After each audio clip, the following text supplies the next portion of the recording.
What's going on? It's Matt. We are back with a special Monday live edition of the Restaurant Expert Roundup because somebody had to go golfing with some clients a few weeks ago.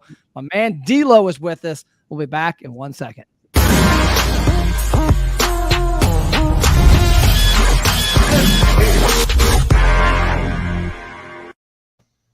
DELO, my man, thanks for waiting for me for a week and a half after I blew you off to go golfing. How's life in Arizona? First of all, that intro is pretty cool. Life is beautiful, brother. It's all good. Golf. Sometimes when you have that opportunity, you gotta swing for it. So good for you.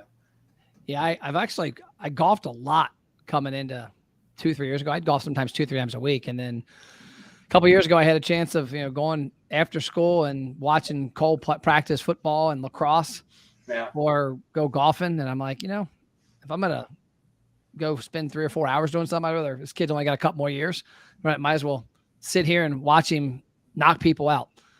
Yeah. So cool. I got out of the zone of golfing and went into kind of just doing that stuff. And then this year I've played 3 holes twice because we've got a client that's a golf course at their casino and restaurants, and we're doing a thing called Beat the Pro. I am proud to say that last week, 2 weeks ago, on the 3 holes we played and filmed, I beat the pro. So I'm pretty happy there. My golf game has not gotten rusty. And then we played in that outing 2 weeks, I guess, week and a half ago. And that was a client's outing that we had an opportunity. I'm like, oh man, I gotta go enjoy the heat a little. Yeah. So tell us, which I think you can appreciate, because you are the DELO and you're the crazy man. You're like the white David Goggins to me. Not quite. So tell everybody who you are, what you do, and then let's dig into DELO. Yeah, look, I'm just a dude that's worked in an industry for 25 years now, and starting to discover the let's just say the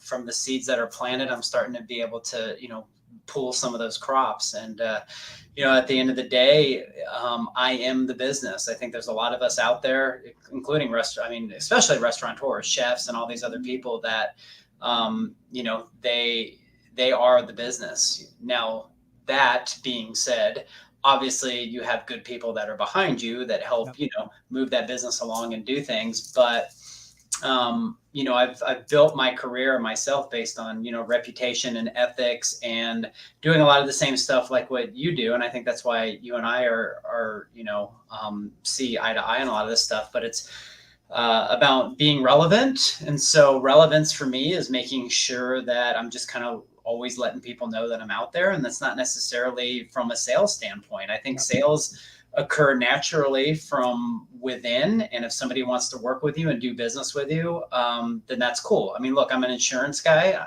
I sell insurance and I wear rat t-shirts, and I've got 350 clients and nobody gives a shit, but I know that I'm happy and I know I am who I am, and I'm able to portray that to people based on passion, knowledge, and a lot of hard work that I put in. So yeah, I mean, it's, it's funny you say David Goggins, because if you think from the aspect of, most people that, know him, they know that he's just a physical, structural being of just all out and going out. And it's almost like just abuse of the body, sort of thing. And yeah, he's crazy. Yeah, I wouldn't say that I'm abusive at all. I'm more of like the mindset of I love to work hard because it's not work. It's I'm already retired, because if I get an email or a phone call, I enjoy answering or helping people. And sometimes I get paid for doing it. Sometimes I don't. Not a big deal.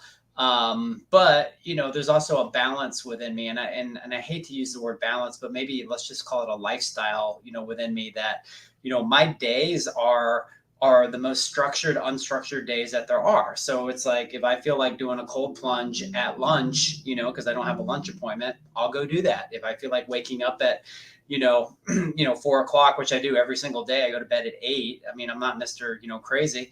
But if I feel like going and hiking Camelback Mountain, I'll go do that. If I just want to sit and check email in the morning, I'll do that. I mean, so much lingo and so much wordage going on there. Like, oh my God, don't check your phone first thing in the morning, or don't do this, or don't do that. It's like, it's all bullshit. It's like people are trying to structure your day for you, when you really have the power within yourself to figure out everything that works for you, and then make different habits based on that. And I've changed my habits a million times, and right now I can just say I'm in a really good place. I'm glad I'm not alone there. I change my habits all the time. I actually just started a new one today with regards to I blocked out a couple hours in the morning to do very specific tasks that I felt like I had been ignoring, Yeah. or I hadn't been given enough attention. But I called you my David Groggins because you're one of the few people I see, like you get out there and do some uncomfortable stuff in the outdoor. Yeah, you're granted, you're not running on broken feet like that maniac, but you do some cool things. I like how you blend your lifestyle into your marketing of yourself, because I just got off a call with a restaurant and I was talking about my first book I wrote that I never published. And it's actually a chapter in 2 of my books called Create Your Own Radio Station. Yeah. And the concept behind Create Your Own Radio Station was I would do these seminars back in, we're talking 2008, 9, 10, 11. And I'd say, hey, 700 WLW is a big station in Cincinnati. Imagine if they came to you and said you could have a commercial every hour, on the hour, 24 hours a day, 365 for free. Would you do it? And everybody's like, well, hell yeah, yeah. I'm like, good. It's called Facebook, Twitter, Instagram, TikTok, YouTube, MySpace. Get on there and get active. And what I realized I didn't disclose was, don't get on there and talk about your damn business every 5 seconds. All right. Because I just was talking to this restaurant this morning and we looked at his Facebook and I'm like, dude, all you do is puke on people. It's eat your food, how great you guys are. This. I was like, you didn't mention anything about NFL games this week and maybe guess the score. You didn't mention anything about a high school athlete last week. You didn't mention about one of your employees who had a baby. I mean, there's all these other elements. What I like about you is that if somebody followed the DELO, it would take them a little digging to realize that you've got the bar and restaurant insurance company, and that you've not openly saying, come buy insurance from me. Because that's what everybody in your business, if they're on Facebook and they're doing it for business or personal, it's either completely personal or it's completely business. And you do a good job of mixing it. No, I appreciate that. Thank you. And as I get older and my passions become even more locked into health and wellness, as you know, but for the people listening, I want to give back to my community, and my community for the last 25 years has been hospitality. They've been so good to me. They've, allowed me to be me, do my work, do what I do, and trusted me, all that sort of stuff. And so, through that, I've gone through cycles of unhealthiness, of living the lifestyle, and then some, to getting very healthy and very engaged with understanding that we all have seasons in life. And my season in life right now is to get as, focused on my health and wellness as possible, because I want to be 100 years old, being able to pick up my great grandkids and doing things that are, going to be important to me. And I understand the relevancy of starting now and doing all that sort of stuff. So to give back to, the community that's been good to me, I've started doing, events that revolve around wellness, and they're free events that either I pay for, or I find sponsors, or I do stuff like that.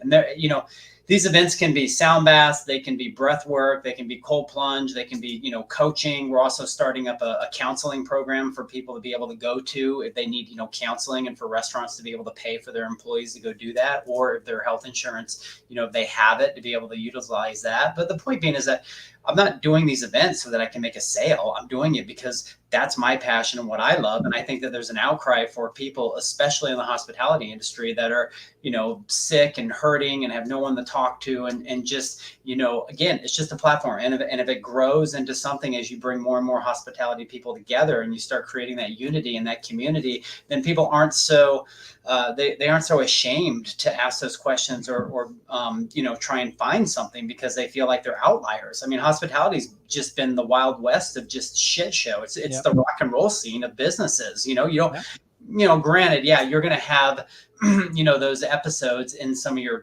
suit and tie, thing, but those types of, those careers, it's not like Wolf of Wall Street every day. Those are the things where, people may have an outlying party here or there. The hospitality industry is like a party every night. And so how do you balance that and get on the train of maybe getting some rest and really understanding how to move, and maybe not eating off the line as much because you feel like crap because you're, dousing yourself in canola oil every day. At the end of the day, a lot of these people don't even know what healthy feels like. They assume it's how they feel now. And so I just want to help with that. And there's 2 industries I've been involved with that I think, are prone to beating themselves up like that. And one of them was when I worked in news, when I got out of college and I worked in news, and it was not uncommon. There was no balance. It was like, okay, we've got to be here at 10 a.m. We get off the news shift at 11:30 p.m. Well, you know what? Before we do the 11, we're going to go to a restaurant, have some food, but we can't drink there because you got to be on the air because it was always a crew of people. And then after we get off at the 11:30 news, we go to a local watering hole where we drink for free because they love us because we're the news anchor, and we get shit-faced. And then we wake up and do it the next day. And I used to watch that. I don't drink. So I was always like, how do these guys operate? Well, then I get in the restaurant space, and, you know, for the restaurant space, I can see it because they're running and gunning, especially the past couple of years with the pandemic. Yeah. And, you know, you have a good day, you're like, you know what, I'm going to have a Mountain Dew. I feel good today. And you have a bad day, you're like, I need a Mountain Dew. And it's the constant wrong thing is always right next to you. Like, I'm in my office now, all I can get to is water and some gum and some almonds. You know, if that office is a restaurant, there's dry storage, there's a line, there's something that got cooked that somebody did that was made wrong, and you go down the wrong path. And something I want to get your feedback on, because this is the reason I want to talk to you about today, is like a lot of my experts, we dig into the restaurant aspect and different things. But I think part of becoming better as an owner and operator of a restaurant, and even being an employee of an owner of a restaurant, is this statement. So this is a statement I wrote down early this year, and I have it written. We have a goal board at the gym, and everybody's got up there. I want to get pull-ups. I want to get muscle-ups. I have on there, become unbreakable, mind, body, and spirit. What that means to me is that I need to become a stronger person mentally, because I need to lead my team better and not let things affect me. Number two, I need to have a better body, that if, you know, I have a out of shape, I eat crappy, I don't work out right, I don't recover right, it's going to slow me down and not be able to pick up my grandkids when I'm 110 years old. And then spirit, I think for me, is a big thing of just being positive. And, you know, I don't consume much, if any, negative at all. I don't watch the news. I don't engage in banter back and forth with people. You know, somebody cuts me off and flips me off, I wave and go, hey, do it again, have fun. So talk about like you, because I think these kind of jive with you from a standpoint of having a healthy mind, body, and spirit. Yeah. So, you know, I like the term. I like what you came up with, and don't take this the wrong way, but I think at the end of the day, we're just breakable no matter what. And I think that's a good thing, because I think what we want to do is, I think you want to break yourself so that you find out where the new you is. And a lot of times people will get in their head that, oh my God, I have to be 100% this way, or else I'm not doing, you know, or else it's just not right. And that's just not the case. Yeah. Again, I'm such a proponent of niche marketing, barrestaurantinsurance.com, niche development within yourself. And so that includes, you know, mind, body, spirit, when you look at it. And when you look at mind and spirit, it's almost one and the same. You know, it's like, what works for me to have me be in a good mood today? And a lot of people, they brush by a lot of times. They always think, oh, you know, yoga, ooh, you know, or meditation. And it's not really, yeah, that can be a component of it if you want, but it's not really like that scary or that difficult. I think the first part of mind and spirit come from the relationships that you hold. And so if your relationships and you're in your group and, you know, all those people within that group, you know, if there's negativity, if there's stress, if there's, oh crap, I can't be a part of this environment. And, you know, every time you're in that environment, it makes you feel miserable. Then guess what? You're broken, you know, and you're broken. And so by being broken, how do you get, you know, how do you put those pieces back together to possibly find, you know, that space to where now when you're getting and going to work, you're going to your shift, you're going just even out in public to where you're actually smiling at people, or you're buying the person behind you coffee because you're so damn happy, you know, or buying somebody across the bar lunch, or, you know, hanging out with people that you're looking forward to hanging out with. I remember when I used to do business meetings, and I took any and every meeting, and there's meetings, you know, and I'm sure people have had these meetings with me. I mean, whatever, I'm not judging, but there's meetings where I'm like, what the fuck am I doing here? Like, why am I here? Like, I just wanted to, you know, and so, you know, now I'm never in that position, because I'm always happy in the essence of exuding, you know, an energy that I want to make sure that those around me are happy as well. Again, there's no perfection here. I have my days. We go through a lot of shit, has dads, has husbands, has, you know, sons, you know, daughters, all that sort of thing. So it's like, that's the sort of stuff that, to me, if you find out where your next, breaking point is and where you are as whole, you can deal with those situations as they come, because you will get broke again and again and again. And there's nothing wrong with that. Now, when you look at the body component of it, body to me is like, again, fitness is one of the number one industries. So you got hospitality, you got fitness. I mean, two of the biggest industries out there because it's so mainstream. Probably like makeup and women's sort of items like that. To me, those are the things that I think of as the biggest money makers. And if you look at fitness, holy crap, it's like all these mechanisms that you can buy, all these gyms you can go to, all this stuff that you can do. And really, at the end of the day, all fitness is being able to move your body, is being able to get out of the car, to walk up the stairs, to park a little bit further, maybe do 10 push-ups, do some just to move. And so, I'm not in a very, let's just say, physically intensive labor industry. I'm in an office, but right now I'm standing. I'm at a standing desk. I never sit, unless I'm in the car driving to an appointment. You don't sit at the office at all? No, I don't have a chair in here. So gosh, I need to do that. For me, it's just and I'll do squats in between, emails, stuff like that. I'm not saying that's the right way for everybody, but that works for me because, I just go from 4 a.m. and then at 8 o'clock at night, my eyes are shut and I'm blessed with the art of sleep. I'm so good at sleep.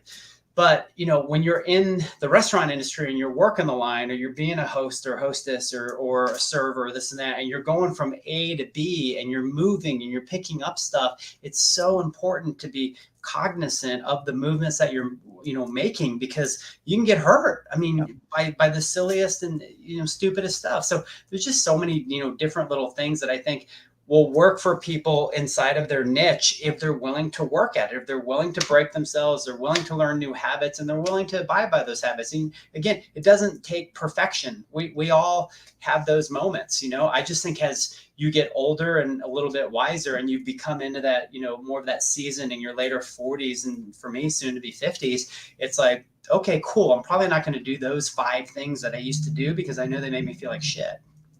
Yeah, and the body part is underestimated how easy it actually is. I actually watched a video and then an article the other day on 2 of the best exercises out there that people just don't do. And it's really not an exercise, but it kind of is.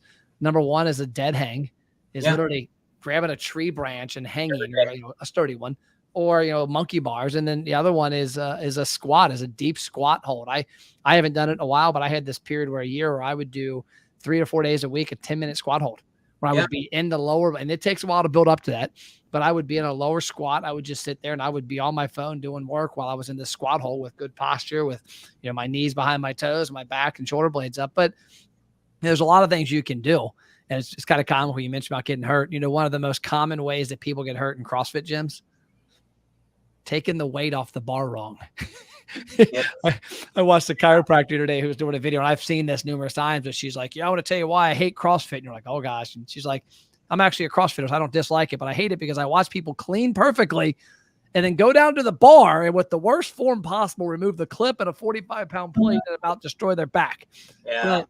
But I think we ignore moving, and it's not difficult to get out and move. I mean, no matter where you're at, and you don't need fancy machines. You don't need fancy movements. You don't need, fancy supplements. It's, figure out how to do a few things right, do it more often, add to it a little, and do it every day.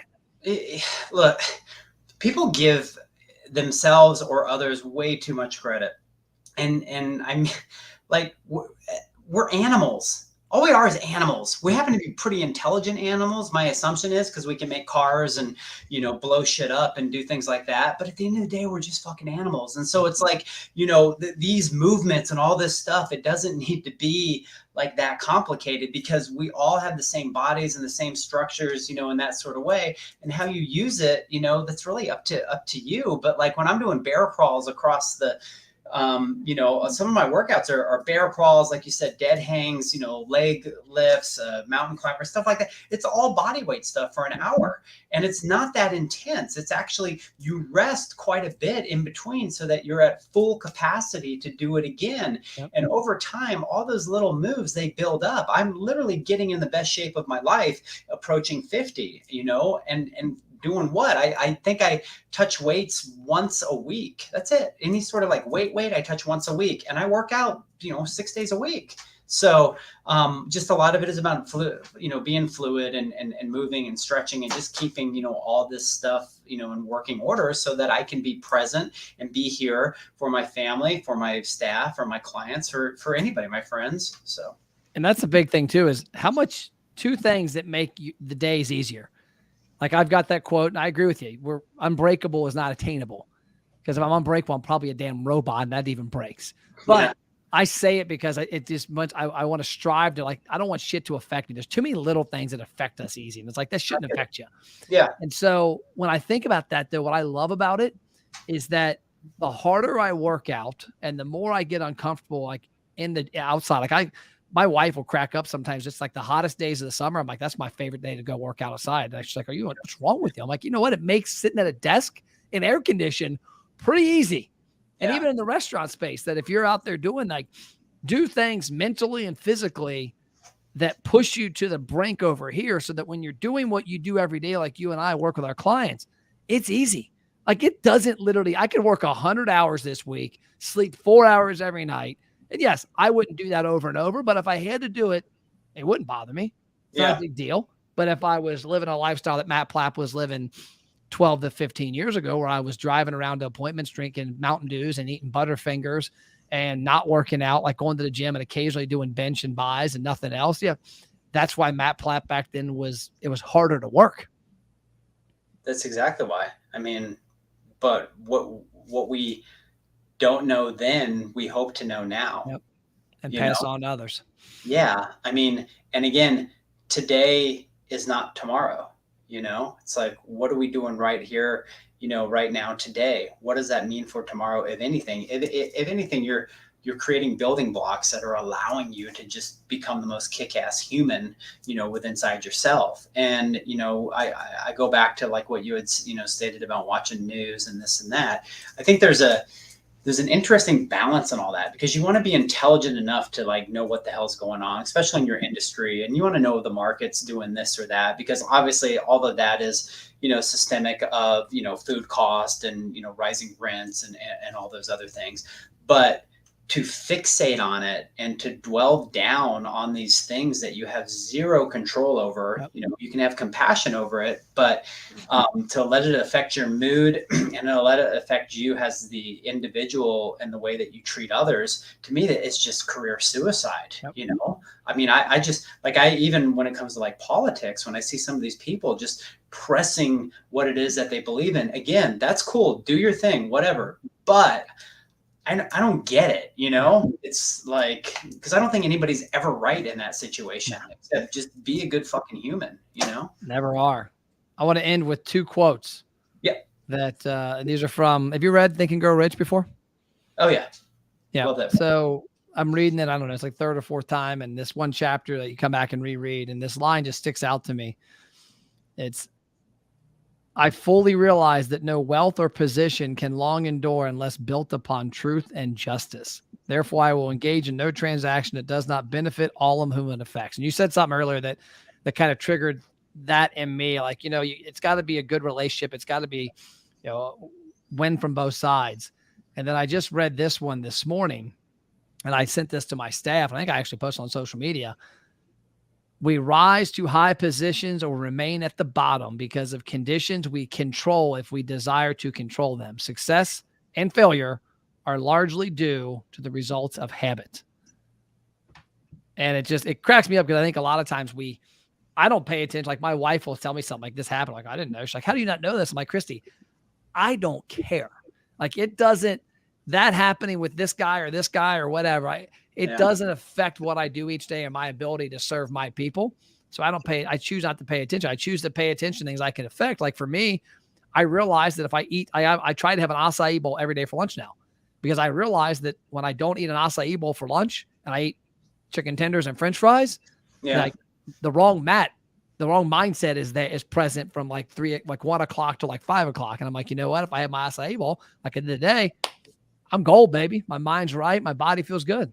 But you know that, and you created that niche within you, and I think that's great. And you look at those two quotes. Those two quotes are exactly what you and I are talking about within this interview here, and you're some marketing guy and I'm some idiot that sells insurance, but at the end of the day, like, what did we, you know what I'm saying? We're growing up and all we're doing is regurgitating these things that, you know, decades ago were still the path to proven success. Those are both successful, you know, quotes out of successful books. So I don't know, if it ain't broke, don't fix it. Right. Isn't that crazy to think that like everybody's always looking for the new thing? Like this book was written, I don't even know what year. I think like early 1900s. Dude, there's a YouTube video. Is it YouTube or Amazon? It has like a Napoleon Hill sort of thing. I've seen it. Yes. Isn't it crazy? It's crazy. And like, you're like, it's all still relevant. Like you just massage it. It's like, it's 100. I think it was like written in like 1920. Yeah. It's like this old dude behind the desk talking about the, you know, and they have this whole, it's really cool. Yep. Well, awesome. I appreciate your time today, brother. And you know, that's how people can find him. I am the DELO.com, my man DeLo. Appreciate your time always. And anything else you want to end with? No, I just, you know, I wish everybody, you know, peace and love and all sorts of good stuff. And, you know, if you do want to reach out on Instagram, it's I am the DeLo on Instagram. I do a lot of stuff on there that's just added value, fun stuff, always positive. And so, you know, if you're looking for positivity, hopefully I can be a gateway for you. But yeah, thanks for having me. I really appreciate it. And this past year, you've upped your content game and you got some great stuff coming out. So keep it coming. I love watching it. Cool. Thank you. See you, brother.